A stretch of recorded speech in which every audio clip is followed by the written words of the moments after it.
All right.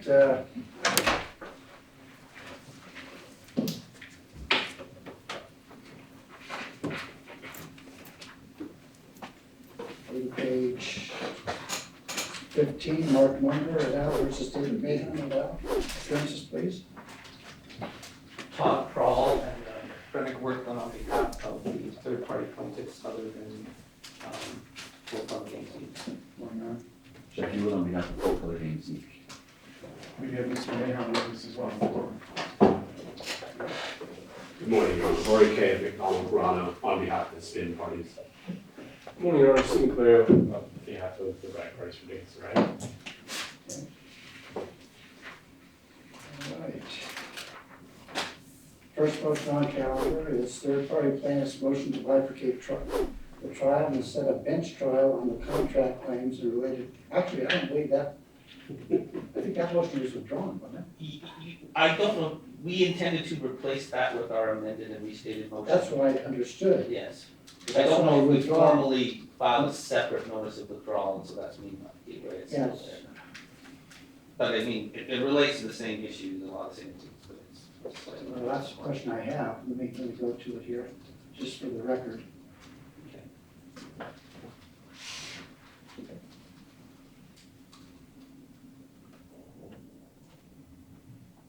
All right.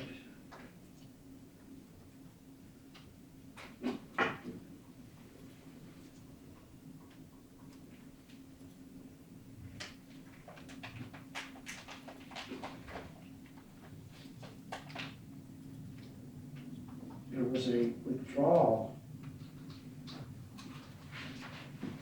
of the motion that was filed on July 24. What? It says notice of withdrawal of motion.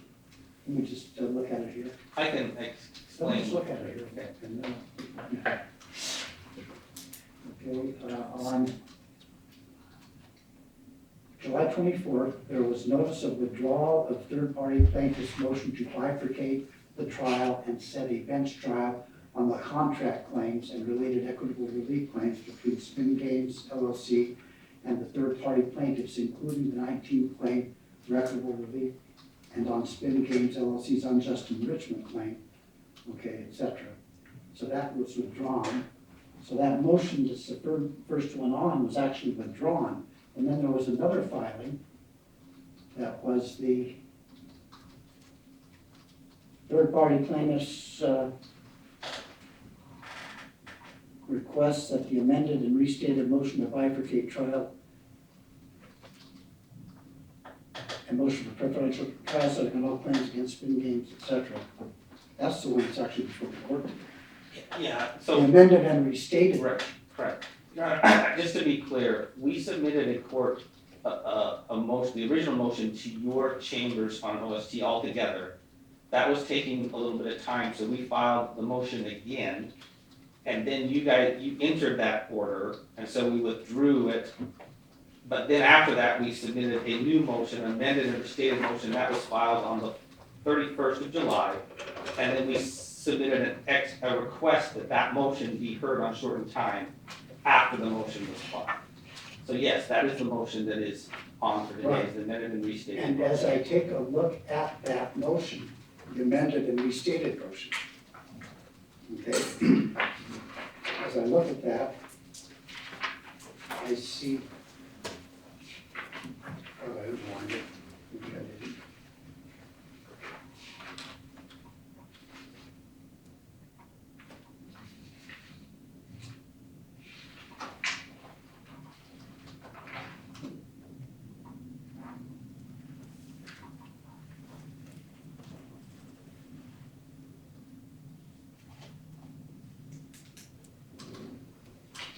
All right, on page 3 at line 8. Accordingly, pursuant to the decision of the Nevada Supreme Court in Karstafen versus Milsner, citation, third-party plaintiffs respectfully request that this court set this matter for trial on all issues to begin on or about November 1, 2023. In other words, it appears to me that the amended and restated motion is no longer seeking bifurcation of the equitable issues, but is seeking a preferential setting, a firm setting on all issues. And that is basically correct. We noted in a footnote that we were focusing on the claims against these defendants. There are other defendants who had an appeal that came back down on a different setting as far as the 5-year rule, the Brian Marcus and Newman, and we stated in our motion that we thought those could be bifurcated. However, we are happy to put them all on for trial either way, whatever the court prefers. That's Well, again, this is an amended restated motion and no longer seeks bifurcation of equitable versus legal issues. It doesn't seek bifurcation of equitable versus legal, that's correct. Okay, so I can't commence this as a bench trial. I believe that we can, Your Honor, if we. Not pursuant to this motion, you're seeking trial on all issues, and the jury's been demanded. That's, the plaintiffs originally pulled it. Our concern is we want to get a case set by November 15th, and we think we're entitled to under Karstoffen. Whether it's a jury trial or a bench trial, I'm not certain, but that's Even though I our have the firm position. setting on that stack. I did not know that, Your Honor. I think. Okay. Well, Your Honor, we are happy to seek, we have a way we could ask for the bench trial on the equitable issues, if that's something that. So that was the subject of your previous motion that was withdrawn. It was, that's correct, but, we're asking for a setting on by November 15th.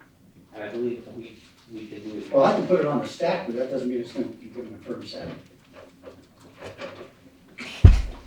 Because I've already got a firm setting on the stack.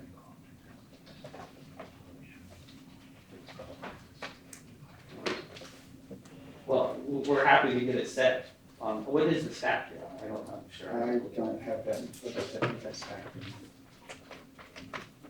Have everybody one and seven. I had a case before you today that. I heard it, I saw that. And they were seeking you. There's a jury stack on the 28th Of October. of November. Oh. And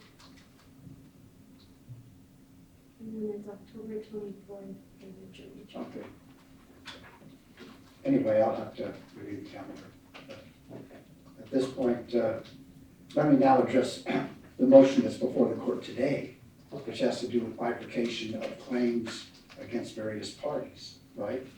Well, so yes, we did ask the court to bifurcate claims against various parties. Newman on one side and Marcus and then the Bragg and spin parties the other, but we also asked that the Bragg and spin parties be set on a preferential trial setting so that we could be ahead of the end of November trial setting. That was our request.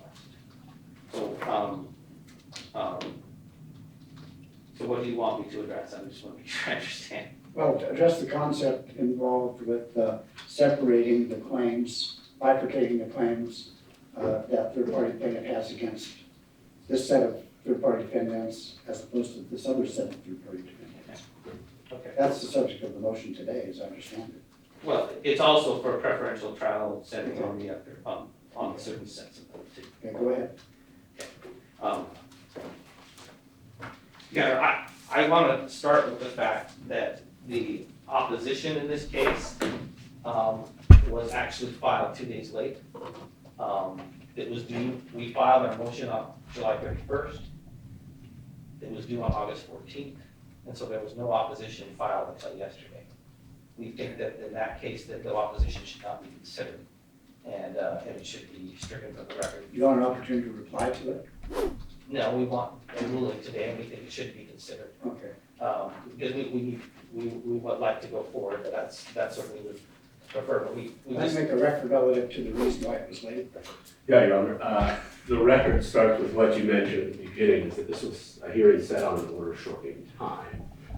As Your Honor's customary practices in those orders shortening time, you do not set a deadline for opposition. The opposition is the. That's where the case is set for a date that would not permit the full opposition period to be applicable. In some respects, yes. EDCR 2.20 isn't clear in an order shortening time situation when the opposition is due. I will tell you, Mr. Caloiaro and I read all of these motions probably 7 different times in the last week, trying to figure out what we were responding to and when. It's not late. If they want to extend the hearing so they can reply, I'm fine with that. We have a right to, file an opposition. And I will tell you that when you file, frankly, I don't even know if they can withdraw a motion without leave of court and then file an amended and restated motion. I've never had that happen in my career, Your Honor.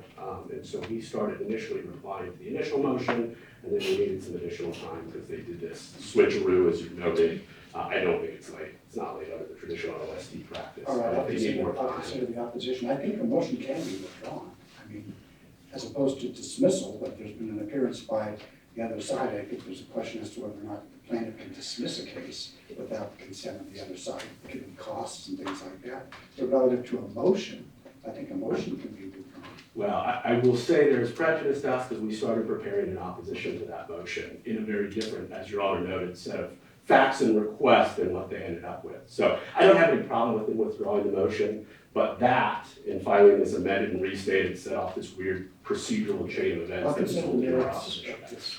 I just want to make clear, Your Honor, we filed the new amended restated motion on July 31st. Mhm. The rule says they have 14 days. And a short time rule may apply if it's less than 14, but they have 14 days. They had the motion on the 31st, their opposition, 2 weeks, normal time period. Whether it was confusing before that, because the other motion was filed a week before that, doesn't matter. That motion was filed on the 31st. I just want to make it clear that it was due on the 14th. There's really nothing unclear about that. They had the full 2 weeks that anyone would have for any motion they didn't file. That's just our position. Your Honor, I will say for the record, though, that they didn't notice the hearing on that motion. So if Mr. Prall wants to say he filed an amended and restated motion on July 31st, he failed to notice a hearing, and we don't even need to be here today, because the hearing for today, as Your Honor correctly noted, was on the order shortening time for the now withdrawn motion. So if he wants to get into procedural technicalities about properly filing motions and noticing them, we're not here today on a proper notice of hearing. And so if he needs to kick the hearing out a couple weeks and he needs more time to reply, I'm fine with letting him do that, but there is a properly noticed hearing before you on this motion.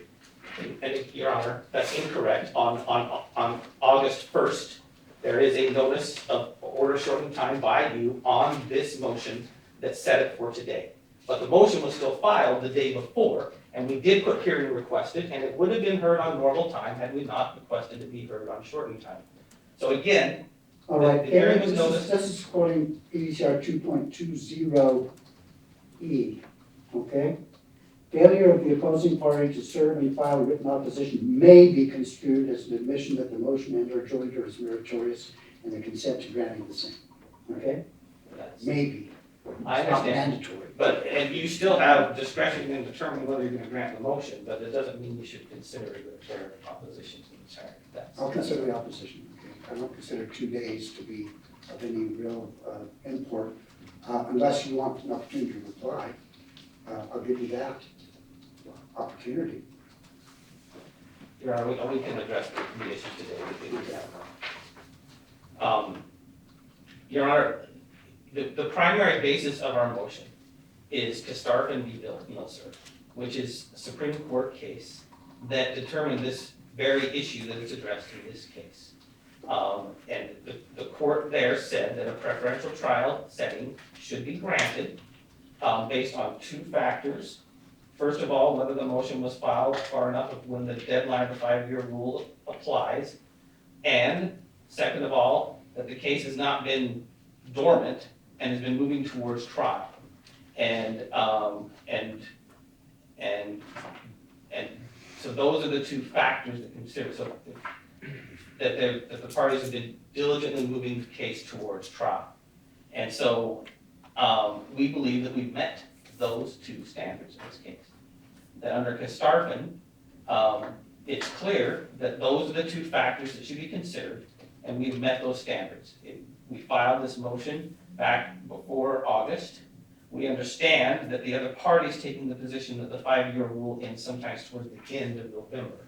Although, obviously, we disagree, but we're seeking to set a trial date to avoid that issue. And Casterpin controls this case on those 2 points. And in fact, the Casterpin court said that when those factors are met, it's an abuse of discretion for the court not to set a trial. Okay, I can set it on the stack, right? That's in compliance with that, isn't it? Well, it says a preferential trial setting. That's what the court talks about.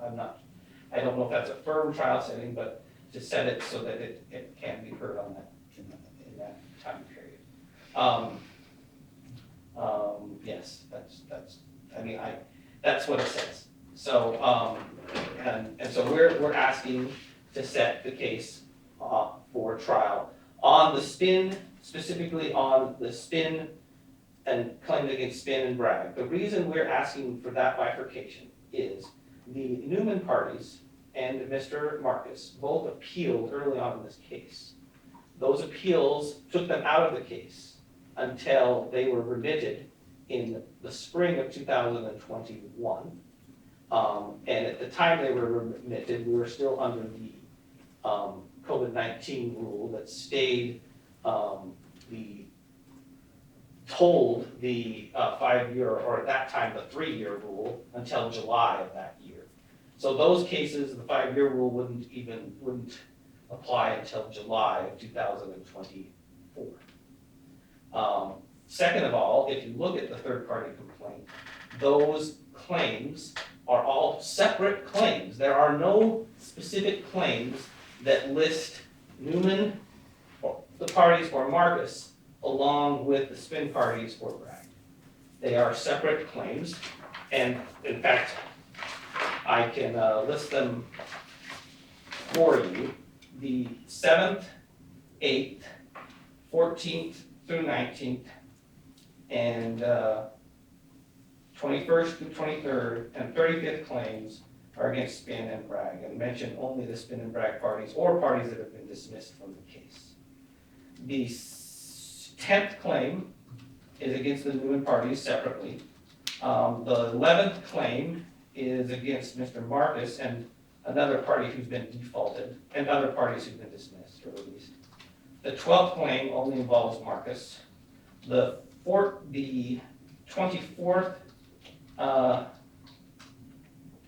claim only involves Newman and another party who's been defaulted. And the 25th claim the 25th to 31st claims only involve Newman based on facts relating to his role as attorney and fiduciary of the company that are separate. So they can be, they're literally separate claims. There's no overlap. None of those claims that identify Newman or Marcus identify any of the Bragg, or Spin parties. And so that's why we suggested that we can bifurcate those claims from each other, because they're on a separate stack, a separate path anyway, and that we should be able to pursue our claims against Spin Games and Bragg ahead of that deadline. And we would ask that the court would set this for trial prior to that November deadline at the end of November. They argue that they don't have time, they argue prejudice, they argue a number of other things in their motion. I would note that they really can't have it both ways here. If they're they can't use the 5-year rule as a sword and a shield. They can't come in here and say, well, I haven't had time to do discovery, and then also seek to dismiss it after the 5-year rule. The truth is, they've had as much time as we have. They've had as much opportunity as we have. And if we're asking the case to set it for trial, we should be able to set it for trial. And second of all, Casterpin doesn't even identify that as a factor. It only identifies 2 factors, and that's it. And so for them to say, well, we don't have enough time, or we're prejudiced by this, is really not even a factor to consider.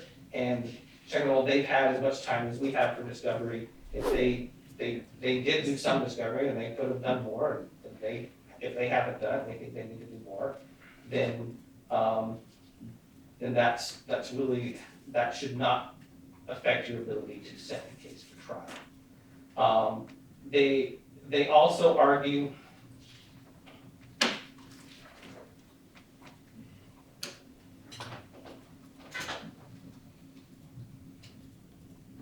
at the very end of their motion, which is really odd to me, they suggest that we deny the motion and you order us to continue mediation before Judge Gonzalez.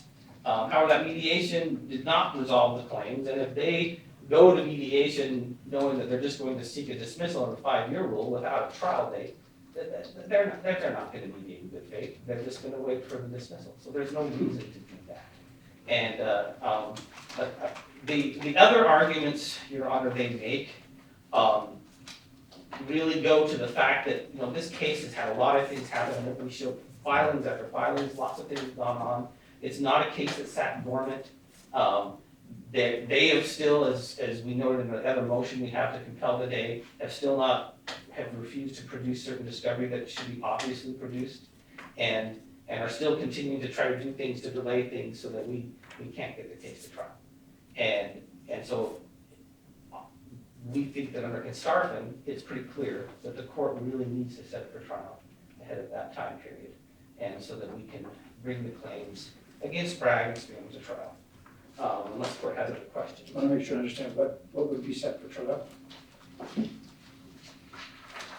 I listed The claims against the spin parties? the claims against, Spin Games LLC, Kent Young, Mishra Canal, Bragg Gaming Group Inc., Oryx International Gaming LLC, and, Machines Mateys, who is also related to Oryx.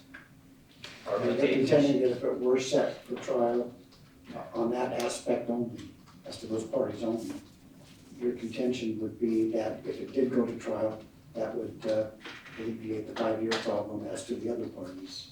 Well, obviously, we'd have to bring the other parties, the other parties are in a different setting because they did an appeal, and the rule specifically says if it gets brought down after an appeal, you have 3 years from when the appeal came back. And they didn't come down off of appeal until about the spring of 2021. So we would still need to get them set for trial, but we wouldn't. Till the spring of, let's say that again. The spring of 2021, I think it was April or May, but at that time period, the tolling statute for COVID was still in place until July of 2021. And so we don't believe that period ends until at least July of 2024. So that's why we think that we can try these separately.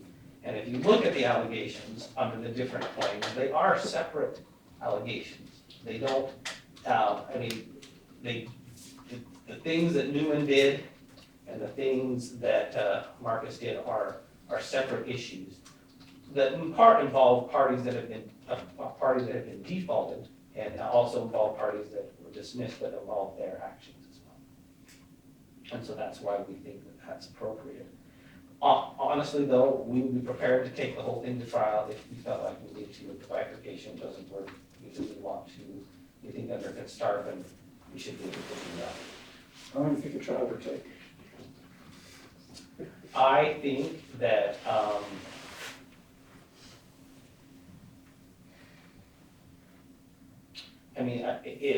I think it would take probably 2 weeks. It might take a little more, depending on how everything went. But I told we could try to get it done in 2 weeks, as long as we have full, pretty good days. All right, thank you. Response?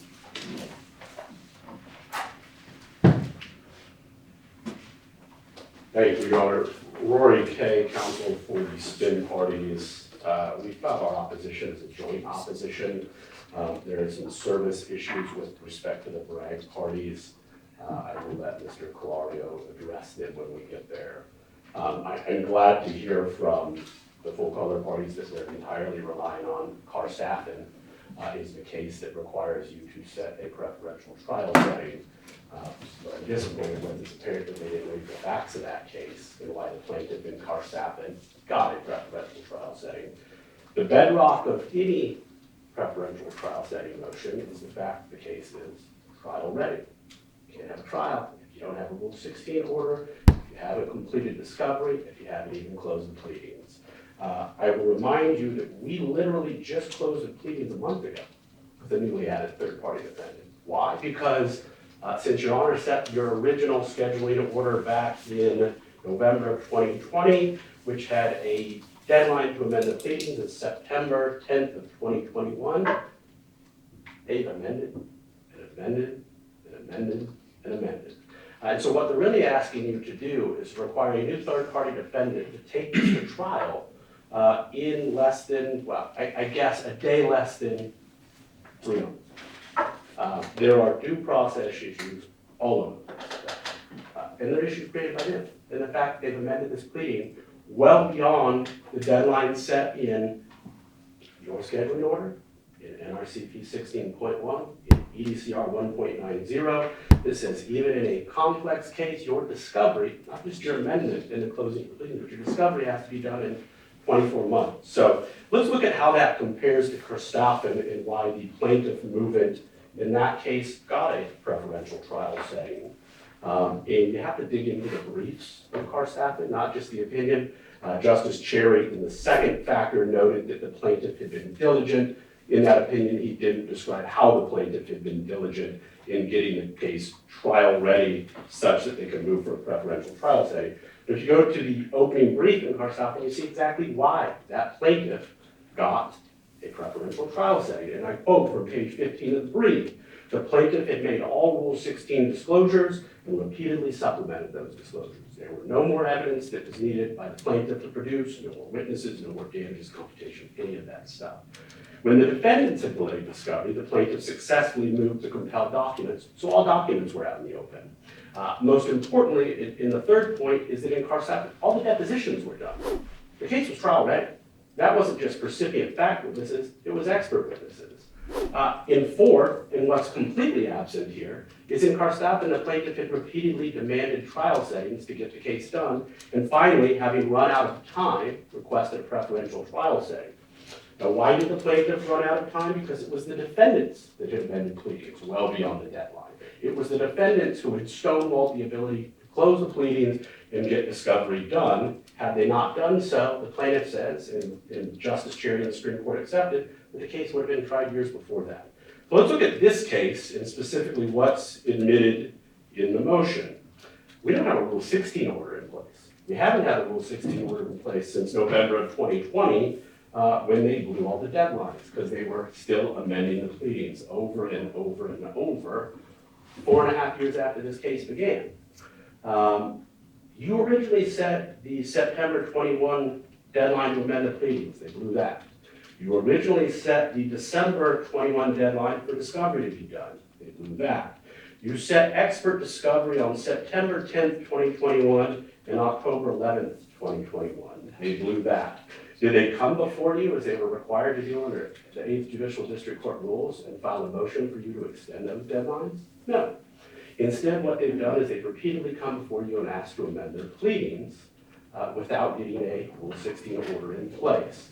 The problem with that, and the problem Mr. Caloiaro and I have been screaming about since November of 2020 when you issued that first scheduling order, you've got to close pleadings. We can't start taking depositions. We can't start disclosing experts until the pleadings are closed. That's the way Rule 16.1 works. That's the way every case except this one that I've ever had in this one works. You close the pleadings, and in that process, usually it's 3 months or so, you get time to do document discovery. Once you get that done, the pleadings are closed, you then move into expert discovery, and you move into depositions. We've done none of those things here. And we've done it because the folks at that table did not ask you to set a new Rule 16 order. They did not close the pleadings until a month ago. And now they're asking you, Judge Denton, ignore everything in Rule 16.1. Ignore the 24-month discovery requirement of EDCR 1.90 and make the STIN parties and the Bragg parties who, mind you, nobody's disclosed an expert. They haven't disclosed an expert. This is, at least according to them, a $100 million case. It's a complex case involving intellectual property. It's going to involve probably several liability experts, certainly a, I guess, 9-figure damages expert if you believe their damages computation. And we don't have a scheduling order in place. And 16.1 has a very clear schedule for expert discovery. This court is not allowed to condense that. We all know how it works. You disclose your initial experts at least 90 days before the close of discovery. 30 days later, you disclose your rebuttal experts. 30 days after discovery, you get to file motions for summary judgment. They haven't done that yet. We are nowhere near trial ready for November. And to go to trial would require you to ignore the mandates of 16.1. And again, that becomes a due process issue for the spin parties and the Bragg parties. We've been waiting for them for, I guess my clients came into the case in February of 2019. 4.5 years we've been waiting for them to close the pleadings so that we could get to the depositions. We could get to the experts. We could do the things that parties are supposed to do in discovery. They haven't done that here. They never asked you to extend deadlines, but frankly, they ran out of time.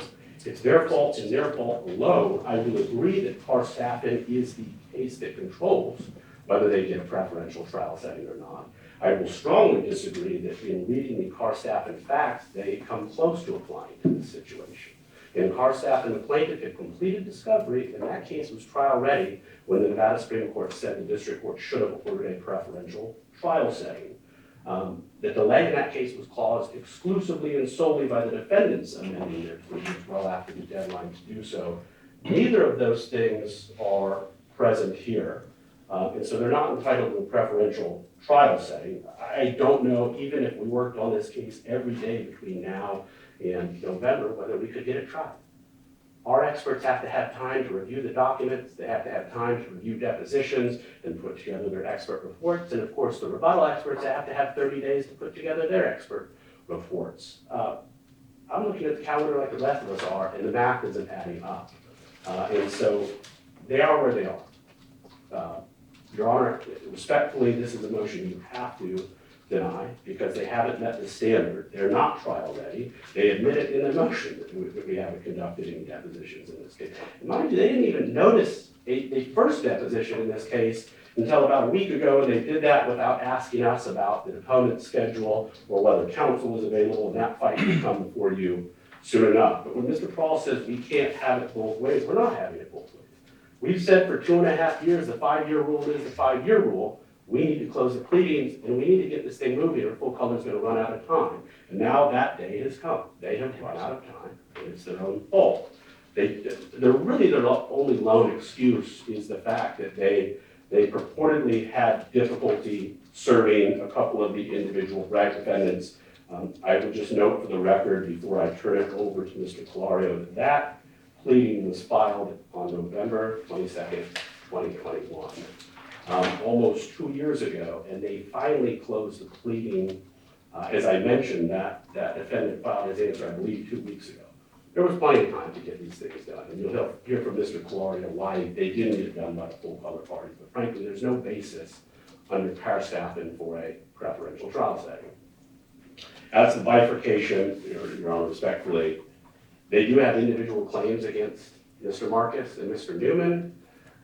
But it is the same witnesses, it is the same legal theories. In their own pleading says that Mr. Newman was part of the alleged conspiracy that floats under all of these claims against the Bragg parties and the spin parties. We put our opposition, you can find that in paragraph 148 and 176 of their operative pleading. They specifically allege that Mr. Marcus is part of the Bastion Gaming enterprise with Bragg. That's in paragraph 546. So it's not easily separated claims or defenses or parties. What they're asking you to hold is 2 trials with the same witnesses, the same theories of conspiracy, and in many other ways, the same legal theories. And they're doing it because they've run out of time. So I'm going to turn it over to Mr. Caloiaro now to talk about the service issues unless you have any questions. I know that there was a Rule 16 conference on June 27, 2022. Yes, Your Honor, by our request, because Mr. Caloiaro and I, again, have said we need to close the pleadings in this case.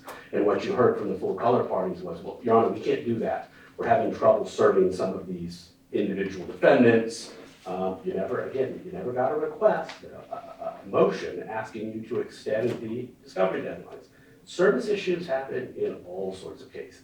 At some point in time, you as the plaintiff have to make the decision whether you can serve the person in the time needed to close the pleadings, complete discovery, and meet the 5-year rule. And here, they couldn't, and again, Mr. Caloiaro will have a lot more to say on the service issues. What has been presented to you in the motion is not correct. But there's no, my part, for the spin parties who have been in this since February of 2019, is that this case is a trial ready. We haven't conducted a single deposition in a case that they're claiming $100 million in damages. That's it. And it's their issue. Thank you. Good morning, Your Honor. I'm gonna make an effort not to duplicate Mr. Kay's comments and arguments. There's certainly some overlap. Your Honor, I'll start out with the fact that for 3 years I've come to this court begging you to get to the substance of this case. I asked when they moved to amend after the deadline, not one time, not 2 times, but 3 times. And each time I said, Your Honor, that past the time to amend for the complaints, let's get to the substance of this litigation. I made the same request in the context when Mr. Mahon stopped the stay under false pretenses. I said, this isn't about the litigation. Let's get to the merits of the litigation. Remember, they specifically stopped discovery, stopped getting to the merits. I made the same request when we dealt with the preliminary injunction that they sought 6 months after a deal was announced. I said, let's get to the merits. I made that same request when we asked you to issue a gag order because Mr. Mahon was making false and incorrect statements about your rulings. Each time we come to this court saying, let's get to the merits of this litigation. Let's talk about the merits because we feel that this is a meritless action. Throughout all of that, plaintiffs have drugged their heels and have not substantively advanced the ball on this litigation. And now come on the eve of the 5-year rule and say, let's go to trial, we're ready to get to the substance. There's not time now, Your Honor.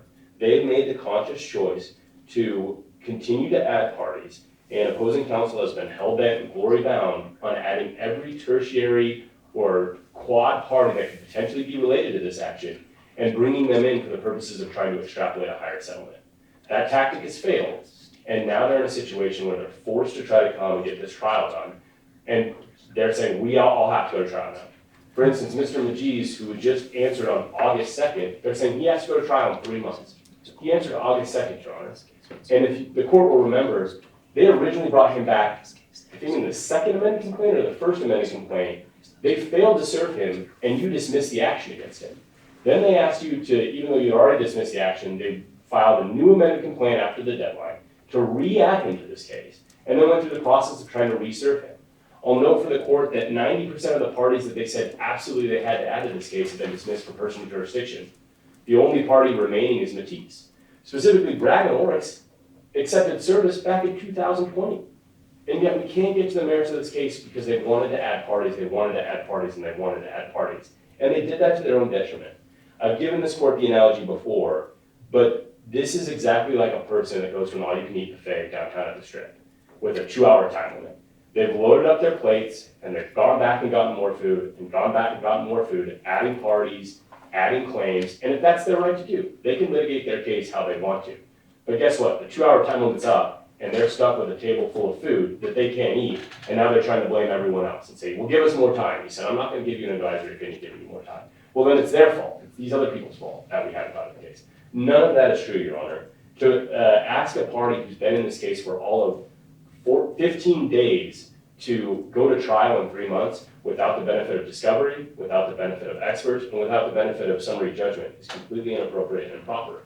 Mr. Kay has talked about Stemheimer. I don't need to go back into it. But again, this case is nowhere near trial ready, and that's in large part their own doing because they refuse to litigate the substance of the merits of this case. I can tell you that without a shadow of a doubt, we would need to bring summary judgment motions. Because, for instance, they've had breach of contract claims with us.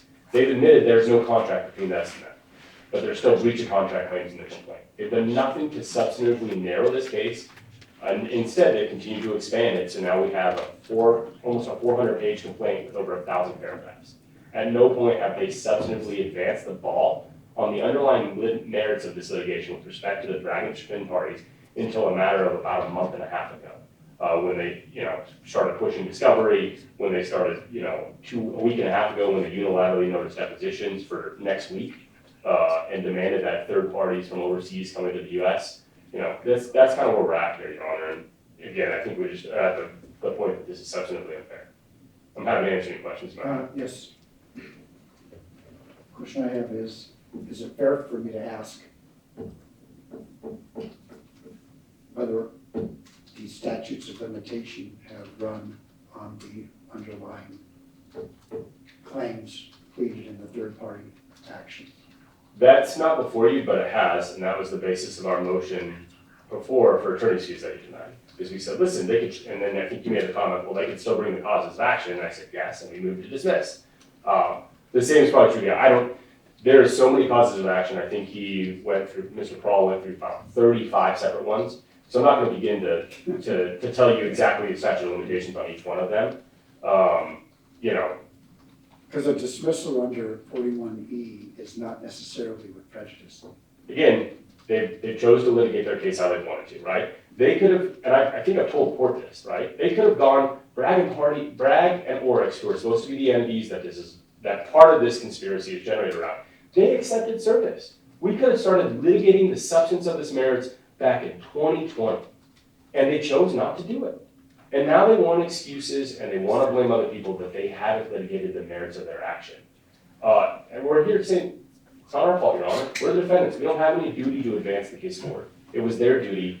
They didn't do it because they wanted to add all these parties. And then it took them a long time because none of these parties live in the US. None of these parties, when Mr. Prall has gone well past the 2-week deadline to enter an order on that, but I'm going to move for a motion to reconsideration on Mr. Matt's likely, because again, the order in the minute order was somewhat generic in the sense, well, there's contacts, right, which was not specific, and we don't know the contact, nor do we know how that contact, as required by the statutes, relates to each and every one of the claims where they have to show personal jurisdiction to each and every one of the claims.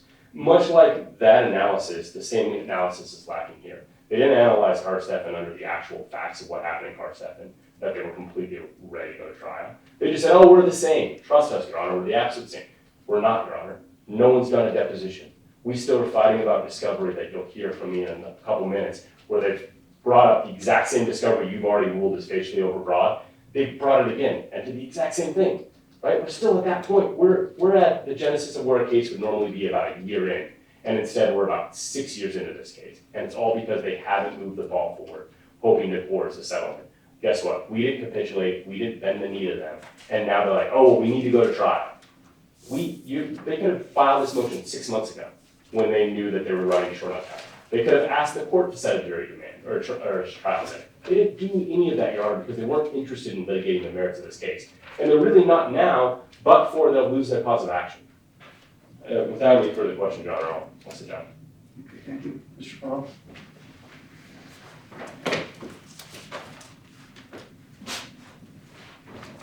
Having other things to go over with you. First of all, Your Honor, they repeatedly said that we blew deadlines by filing motions to amend. We didn't ever. We filed motions to amend before the deadlines from filing the motion to amend in the case in all circumstances. Second of all, we actually didn't blow any deadlines. The case was stayed for 9 months by your order, and that pushed out all deadlines. And then in that spring, the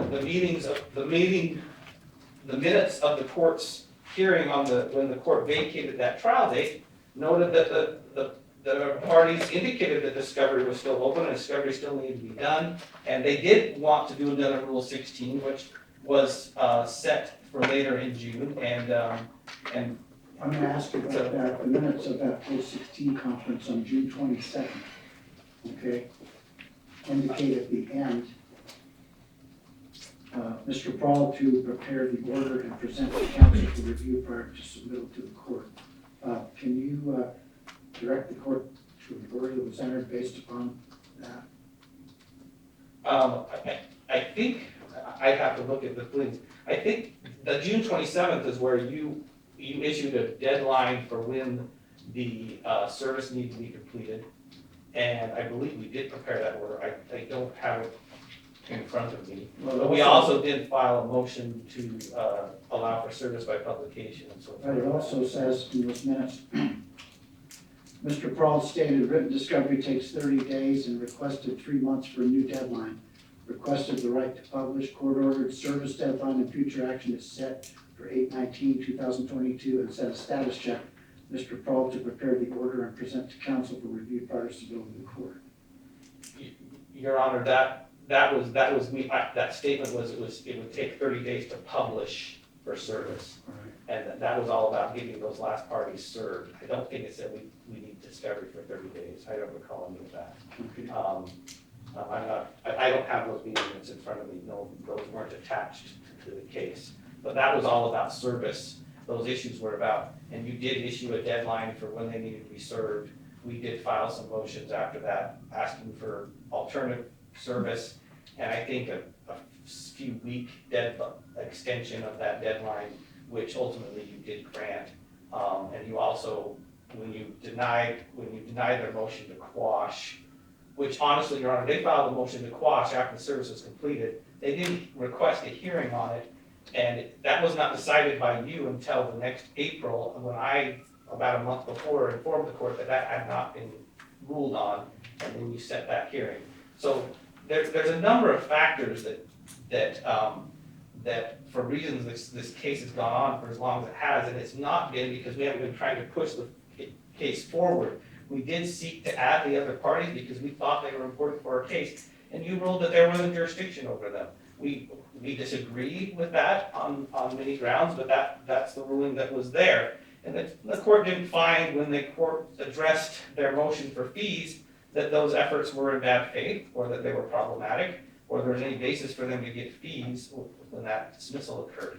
So, so that there's a number of factors there. We never have blown any deadlines because the case was stayed, and then right after the stay was lifted, there was a pretrial conference where all the parties, according to the minutes, noted that that their discovery still needed to go forward, and that it was open, and we did need to get another Rule 16. That was true, and but so the other issue I want to point out, though, Your Honor, is they keep hammering on the idea that we can't do discovery until the pleadings are closed. That's not true. That's never been true.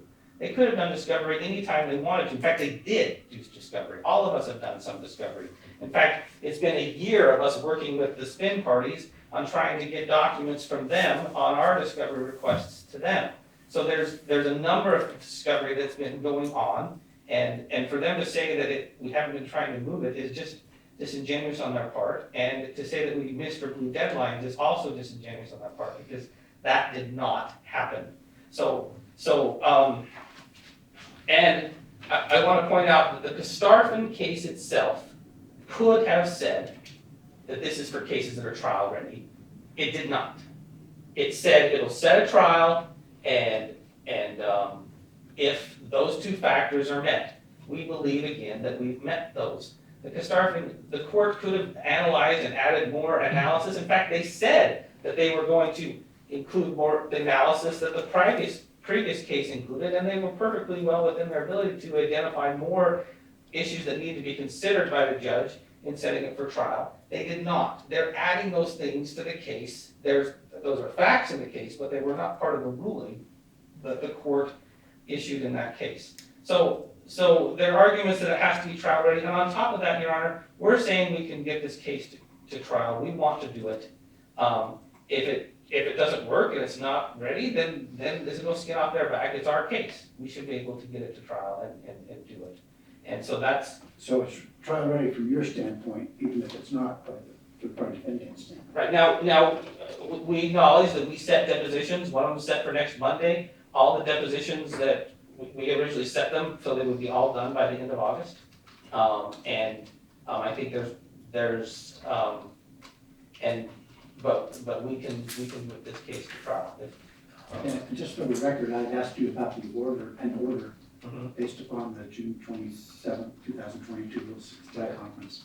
And I see that an order was entered on July 19th, and that had to do with extending the time to serve. I believe that is the order that was addressed. That's correct. I just didn't have the entire file with me. I knew that is the order that was addressed. That's correct. All right, thank you. That motion stands submitted. I'll review it for Your Honor, can I address Oh, two yeah. quick points? I'm sorry. I reserve the right to address it.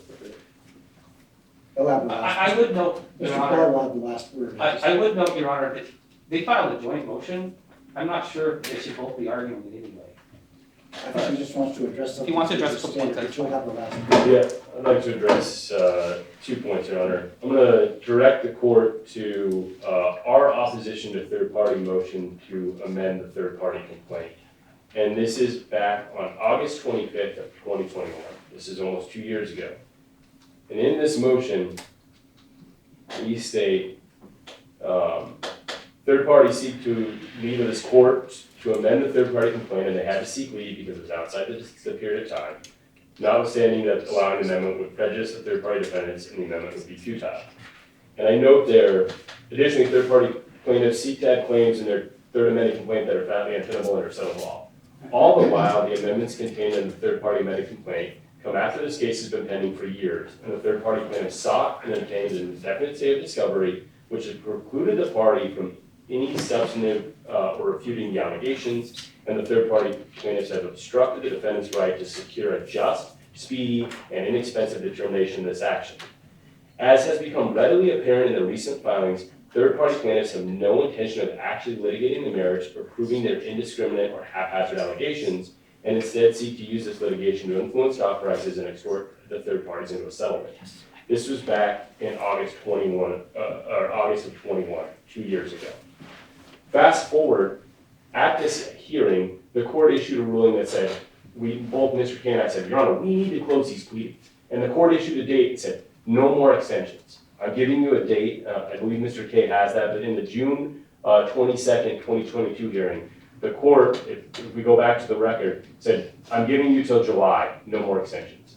Guess what? Mr. Prall came back to you and said, I need more time to serve this party, right? The court, we had begged the court to close the pleadings so we could get to the substance of the merit, and Mr. Prall continued to add parties and delay and take more time than was necessary. If you look at the record, it was clear that you said July 7th, I think it was July 17th or 18th, was the last day to amend pleadings. We got to close the pleadings. And this was in 2022, a year ago. At that point, Your Honor addressed the 5-year rule and said the 5-year rule's come up. They could have they had a year, they knew about this a year ago, 15 months ago, 14 months ago, and could have moved to either A, set a trial setting, B, ask the court for a 16.1, C, conduct discovery, and they didn't do any of that for a year. And now again, 13 months, 14 months later, they say, oh, we need to do some discovery. They might feel that the case is ready, but I don't know how to defend for a client who's been in this case for 15 days against a $100 million case that we haven't got a damages calculation. We haven't got the compliant requirements of 16.1 with any sort of calculation. We haven't gotten experts to support this. To say it's trial ready is absolutely 100% disingenuous. All right, thank you, Mr. Prall. Last word. I would just note a few things on this issue. Again, nothing stopped them from doing discovery way earlier, just because Mr. Majid wasn't in yet. And Mr. Majid is also being represented by the same counsel as Bragg and Oryx. It's all the same people. He's been aware of this case the whole time. He has the same counsel.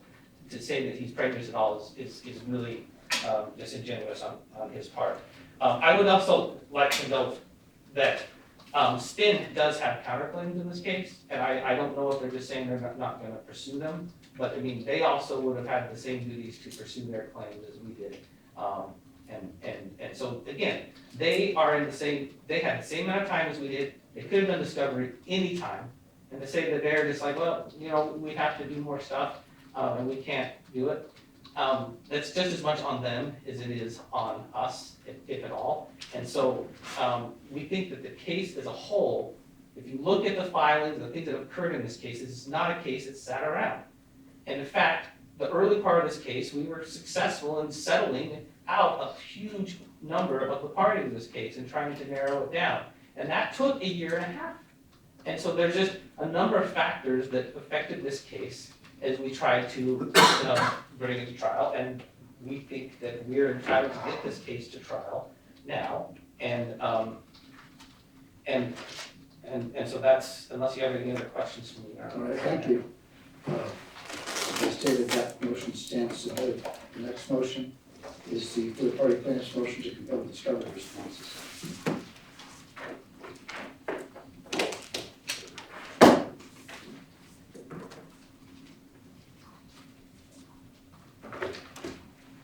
I'll try to be brief on this one. First of all, I'd note again that their opposition was actually late. It was due on the 14th. It was due on the 15th, they didn't file till the 16th. It's especially because it was clearly filed, they had 2 weeks. They could have easily filed an opposition on time. They didn't tell us or do anything. It wasn't filed till yesterday.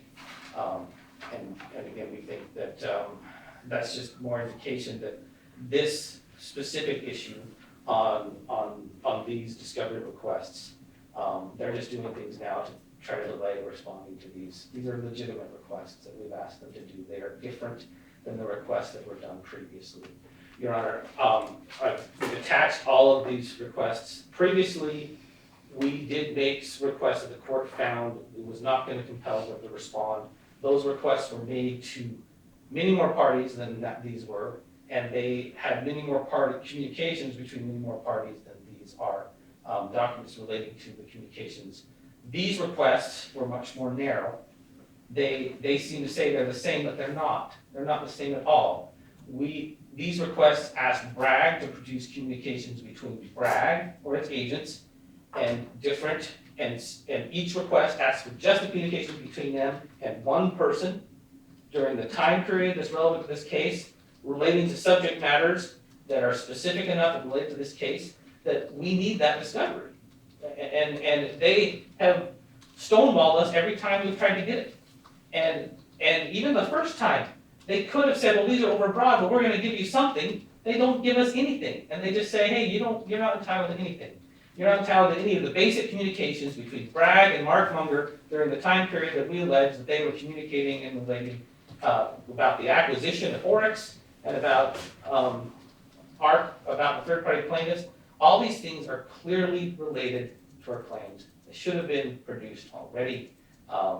They just are stonewalling at this point. So you by are not saying producing. that the inquiries have been narrowed to the subject matter of the case? Yes, yes. The acquisition of Oryx, which is right nailed in the head of this case, relating to Mark Munger, Sebastian, and Oryx generally, and then communications relating to our clients, the third-party plaintiffs.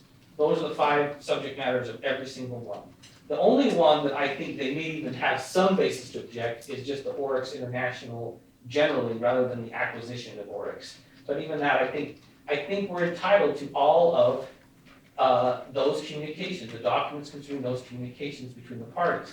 And they argue and say, well, this is still overly broad because the request would include like every Zoom invite that might be between these parties relating to these issues. Those things are relevant. When they met, whether there was a Zoom meeting, whether these different meetings occurred or not at different times, they're relevant, or at least at the very least, they're reasonably calculated to lead to the discovery of relevant evidence. Every time they give an example of something they think is responsive that would be overbroad, they're not. They're within the stuff that we should receive. And we should receive communications via email, via Skype, by any of those things, any way that Bragg communicated with these different individuals that we've identified. The requests were more narrow. They were every request only requested for communications between the Bragg and the specific party at issue. The time frame is the period that is alleged in the complaint between 2016 and I think we went to 2020. They're as narrow as we can make them, really, without them not producing things that might be relevant.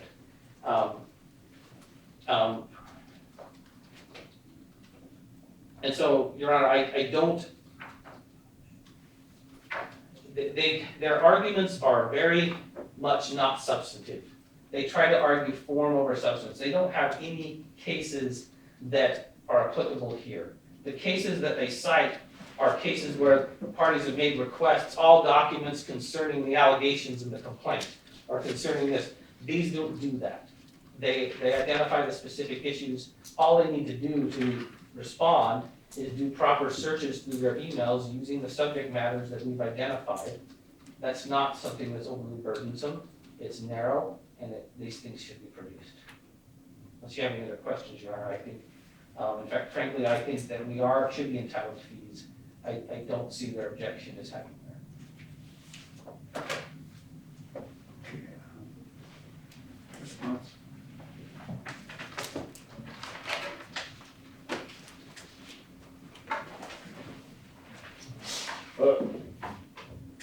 As in many of these aspects of this case, Your Honor, I think a little history lesson here is probably important for some context. This is their second set of discovery. And with respect to the first set of discovery, we answered the majority of the discovery requests, but there was a dispute about a specific request. And in that request, they sought communications amongst several parties interrelated to those people without a limitation of what the communications were. And we said, listen, that's facially overbroad. And they said, okay, we'll come back and limit them. But their limitations weren't any better. They asked general questions like the Bragg acquisition of Oryx International, the appointment of Mark Munger to the board, the payment of compensation, any discussion of the third-party plaintiffs. And the court came back and said, that's facially overbroad. So instead of going back and writing narrowly tailored discovery requests, what they want specifically about the deal, their claims, which again, we substantively dispute the merits of their claim based upon a single word of conversation would somehow entitle them to, still not clear exactly what their theory is, buy Oryx with the man who has no money, but setting that aside, there's no basis and there's no limitation of these. So rather than go back and rewrite and draft these and narrowly tailor them to information they seek, what they did is they essentially did the exact same thing. And we've, on pages 4 and 5 and 6, we've highlighted for you what they've done. They took the prior request that you found to be facially overbroad, and then they took their limited request, which you also found to be facially overbroad, and mashed them up together, right? If you look at them, it's clear, right? Instead of just saying all parties, they say, give us conversations between Matisse and Bragg, right? Matisse was in the earlier one. And then they say, give us concerning the acquisition of Oryx. That was the first topic last time. They said Bragg or Bragg Gaming Group. That was the topic. Number 3, which is even more broad than they previously had, right? Before it was about appointments, etc. Now it's Bragg generally. Number 3 is Adam RV. Give us all your conversations with or about or related to Adam. Regardless if they have anything to do with this case or not, give us your conversation. Give us your conversations with Mark Munger, regardless of how they have anything to do with this case. Give us your conversations about or Sebastian Bastion, whether they have anything to do with the case. The only one that they did that would arguably be appropriate, had they not created a separate discrete subpart, was the third-party plaintiffs. And we said, listen, if you guys provide us with new supplemental response, we'll respond to that one because we do think that's relevant. They told us no and didn't do it. Mr. Prall said, I'll think about it, and then 3 days later, we get a motion to compel. That was the only one that we said, listen, third-party plaintiffs, I could see how that would be directly relevant to your claims or defenses, and it's reasonably related. The rest of these are broad overgeneralizations of broad topics. The case law is clear here, and I think the court is well within its bounds to just say, listen, I've already ruled these to be facially overbroad. I don't even need to go back into it. I can see from the highlighting here that they are the same discovery request, just slightly reworded and added differently. To the extent the court gets into them, looking at the 6 subject matters, there's nothing that narrowed the request down to be any sort of related to anything substantive. For instance, subpart 2 asks for questions about Adam RV, right? Bragg's conversations with Adam RV. That would arguably be Adam sending an email that I want a pork sub sandwich for lunch. That would be Adam sending an email, the former CEO sending an email saying someone's going to be brought up for disciplinary purposes because they were late to work. None of those have anything to do with this case. They are essentially asking for every communication because Which request are you referencing there? this would be, honestly, this could be probably any of them, but I guess Bragg and Oryx, because Oryx doesn't exist. So documents concerning and between Bragg and Oryx and Bragg. Which number is the request I'm trying to? It would be, I think, number 7. Give me a second, Your Honor. Not 7, sorry. Number 11 or 9. The motion starts off with number. Sorry. 9. It would be number 9. Right. Produce all communications concerning any of your agents with Adam RV, right? So if Adam sent a request to his secretary saying, hey, can you give me a sub sandwich? That would fall within the scope, right? Because it's related generally. Or can you get Mark a sandwich? Or can you get Sebastian a sandwich? If there was... It goes on to say concerning 1, your acquisition of Oryx International LLC via amalgamation or combination with AA Acquisitions Inc. 2, Oryx International LLC generally. 3, Right, but let's say it was related to they're doing a board meeting or they're meeting with the lawyers, right, about the AAA amalgamation. Again, if it was narrowly tailored to something specific about the transaction that they felt was part of their case, right, and the transaction itself is hundreds of thousands of documents from a publicly related corporation, most of which we've already given them. If there was something specific about these requests that I could go tell my people, but Adam's the CEO of a company and they want all of these documents. Why is documents generally with Sebastian Bastian relevant to this case? There's no narrowing. If they said, give us all documents between Adam and Sebastian Bastian regarding the third-party defendants, or regarding the conspiracy, or regarding something narrower, they're missing that regarding part. Instead they just said, give us all communications, right? And that's concerning. concerning, right? And we cite a case law which talks about concerning and all documents being inappropriate.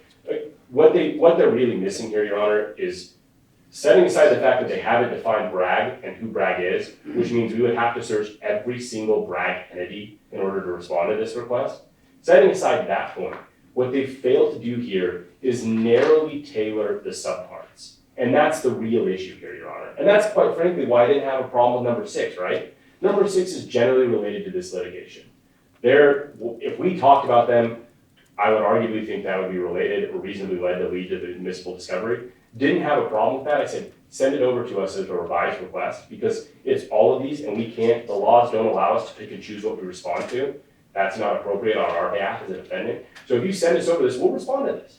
And they refuse to do it because again, they don't want to narrowly tailor their discovery request to lead to the admissible evidence. Even if these were potentially relevant, right? Even if a Zoom-in a meeting was potentially relevant, there's 2 parts they're missing. It has to be reasonably related, right? Not just related, but reasonably related. So if it was, again, give us a Zoom request that details with this, then they're okay. The second thing is it has to do the balancing test, right? There's a balance of hardships here that just because it could tangentially, possibly, remotely be related to their claims and defenses, doesn't mean it has to be produced. The court then balances it out. Is it reasonable? Is that request reasonable? And we've contended here that it's not reasonable. And again, Your Honor, I'll ask you to go back and look at your previous order where they did the exact same thing and you said they're facially overbroad. I don't think the court has to do a whole lot of work here to say, listen, counsel, I told you they were facially overbroad. You could have asked more narrowing questions, and you didn't. Instead of asking more narrowing questions about Mark Munger, you actually made it broader and just said generally Mark Munger, right? I mean, if you look at this request, the original one was give us documents. I'll pull it. This is on page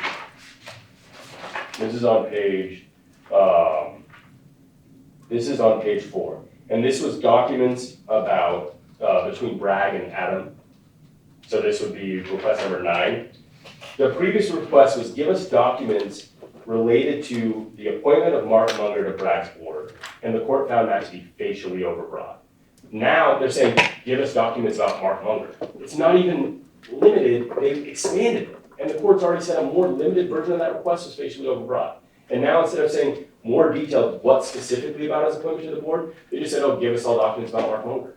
And that's what we're dealing with here, Your Honor. We weren't stonewalling them. We weren't trying to be disingenuous. We produced thousands of pages of documents of relevant discoverable information.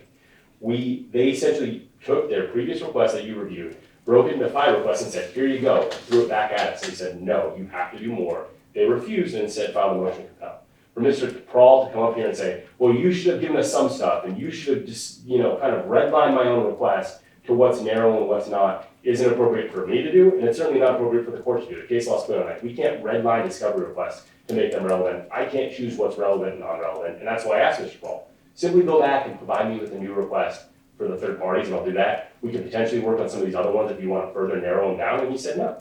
And so that's why we're here before you, and that's why we think not only should the motion be denied, but we should be in with fees, because again, these are the exact same requests that the court looks at, the exact same requests. All right, thank you, Mr. Prall.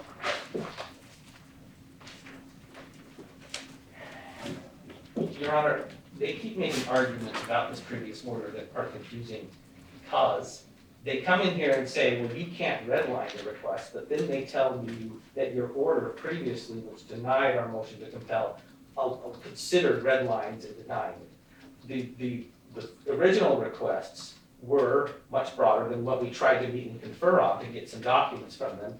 And they argued in their opposition before that it doesn't matter if they try to narrow it, if we don't agree, that you just have to look at the original request.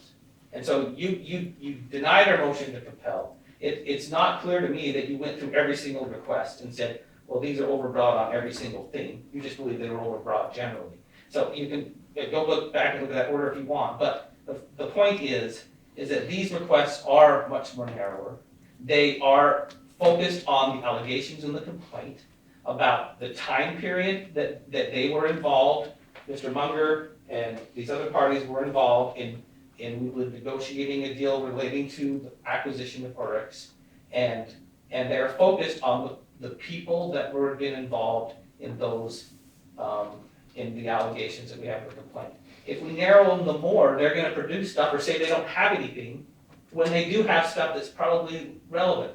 We need at least to be able to get enough of the communications so that we can determine what's relevant. Again, the standard is not relevant, it's reasonably calculated to lead to the discovery of relevant evidence. And these requests, I believe, are reasonably calculated to do that. They're not overly burdensome when you consider the nature of this case. They don't really make a strong argument of why the balance in this case is different, shouldn't, favors their argument here. There's a lot of issues in this case, and it's not necessarily a simple case. So I don't see. Not necessarily a simple case. I don't see that. I don't see any basis for them to not produce documents with these communications. It's a simple matter of them going through their communications and looking for those words that are involved, and they should be able to do that and produce those documents. I'm looking at the language contained in the various requests, and for example, I'll just look at request number 10. Of which, to Oryx or to Bragg? Well, it's on the motion on page 8. Let's see what it doesn't say. Are you looking at the paper? Will produce all documents concerning your or any of your agent's communications with Matevs Magis between 2016 and 2020, then it goes on and just Different types of communications. And then it has 6 numbers after concerning. It says concerning, 1, your acquisition of Oryx International LLC via the amalgamation or combination with AA Acquisitions Inc. Okay, that's concerning, that sets forth the subject matter, right? Correct. But then 2 through 6 just give names of parties. Oryx International LLC generally, Adam R.V., Mark Munger, Sebastian Bastian, and the other third-party plaintiffs. So I don't know that the word concerning relates to, the way I read it, concerning just relates to the broad subject matter of, for example, Adam R.V. Do you understand what I'm saying? I do. Concerning, for 1, concerning your acquisition of Oryx International LLC, et cetera. How about concerning Adam R.V.? It doesn't say anything about these transactions. Our argument here, Your Honor, is that if you see the allegations in the complaint, Adam R.V. was not involved in Bragg until this acquisition occurred. Neither was Mark Munger. Well, I'm just using that as an example of the use of the language concerning, because concerning seems to be, and it's an alt request from what I can tell, concerning, number, for example, on the one having, well, that's Adam R.V. again. Let's go to, let's see if I can find another one that doesn't have to do. Here's one. Please produce all documents concerning your or any of your agent's communications with Sebastian Bastian between 2016 and 2020, including Prall, et cetera, et cetera, et cetera, concerning Bragg Gaming Group Inc.'s acquisition of Oryx International LLC. But then 2 just says Bragg Gaming Group Inc. generally. So in other words, concerning Bragg Gaming Group Inc. generally. Right. Or concerning Matevs Magis, or concerning Mark Munger. In other words, there is a narrowing as it concerns item 1, Bragg Gaming Group Inc.'s acquisition of Oryx International LLC, but there is no narrowing regarding the other numbers. That's what I'm saying. I mean, it's not as narrow, but there is a narrowing. I mean, obviously, if the communications don't involve those parties, then we're not seeking them. But we're seeking communications that where those parties are discussed. Frankly, I think you can compel, again, parts that you think are relevant without compelling everything. I think that's totally within your power to do. If you say, I don't want to compel Bragg generally, but I want to compel the acquisitions, you're completely in your authority to do that. For him to say that you can't redline is kind of silly. Each of those requests are identified separately. But especially with ones like Mark Munger, where he is central to all of these allegations, I don't know how I narrow that without missing things that they could just say they didn't produce because it didn't say regarding Mark Munger or something else. He's involved in so many things, and frankly, the same with Sebastian Bastian. He's not, as far as we know, someone who is running Bragg at all. We think he may have an interest in Bragg. We don't know how much he's communicated or not with them, and we think we're entitled to know what that relationship is and how much they're communicating, and whether it's something where these guys have been involved a long time or it's just a new thing that came out. So that all is relevant to the case. And each of these parties are, it's not like I just selected random parties. All these parties are directly involved in the allegations of this case. Are all of the requests that are the subject of this motion set forth in the motion itself? Yes. Okay, because the motion refers to an appendix that I can see. I apologize, Your Honor, I don't think we did an appendix. I think we may have left something. So the subject requests are attached. are included in the motion itself. Those are the ones that say request number 9. If I look at the facts, you've got Bragg's request number 9, 10, 11, 12, 13 to Bragg. And Oryx, you got request number 7, 8, 9, 10, 11 to Oryx. They are all quoted in the motion, and the actual requests are attached. All right, thank you very much. That matter stands submitted to Prall. Review of further discussion. Okay, thank you. Thank you, Your Honor.